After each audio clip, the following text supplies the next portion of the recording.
can't even stomach the presence of this man.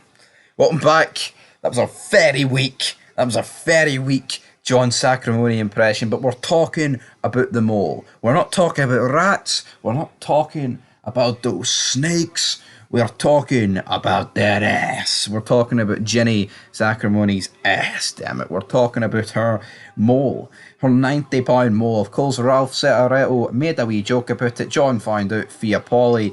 Little Polly told Big Polly. Big Polly told John. And John has been harbouring a grudge ever since. In today's video, we are simply looking at what would have happened if Big Johnny Sack had been killed by Jersey. And we will make a separate vid about what if John Sack had Ralph killed, because, you know, both were close to being killed, can't make a mistake about it, one in Miami, and John was driving to his death in Boston, I believe it was Boston.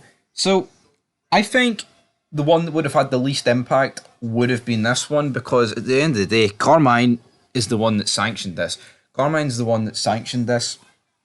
It's not like Tony or Jersey are acting behind the back of New York. I mean, New York's gave its blessing. The top man, the boss, has essentially said, "You can go away. This is a big multi-million dollar deal, Tony.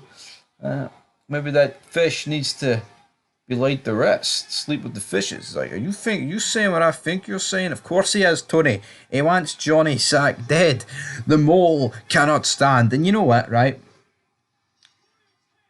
I like Johnny Sack. He's standing up for his missus. He's standing up for his wife. But at the end of the day, son, you can't have a guy killed for this.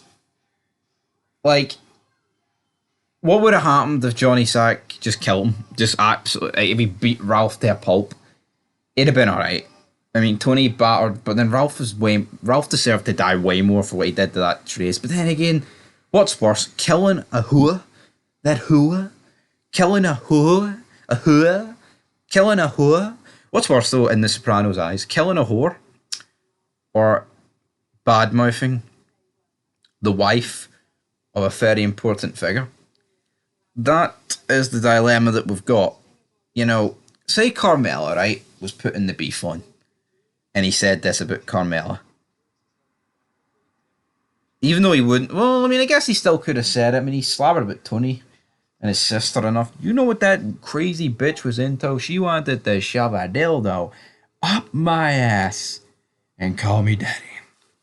Weird. Into that family's fucking whack jobs. But what I think would have happened, unless John had any, like, you know, close members with him that would have been completely pissed off. But then it would never have blew back to Carmine and Tony, like I said. I mean, you're going to get those Boston weird hillbilly Texas Chainsaw Massacre-esque people to do the job. Again, Tony's decision-making to whether to get people to do jobs is crazy.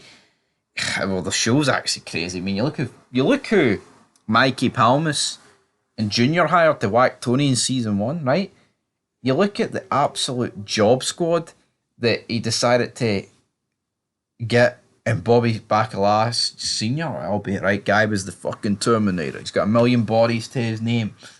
But, I mean, the guy could barely even string a sentence or walk up a flight of stairs, man. The guy couldn't do much.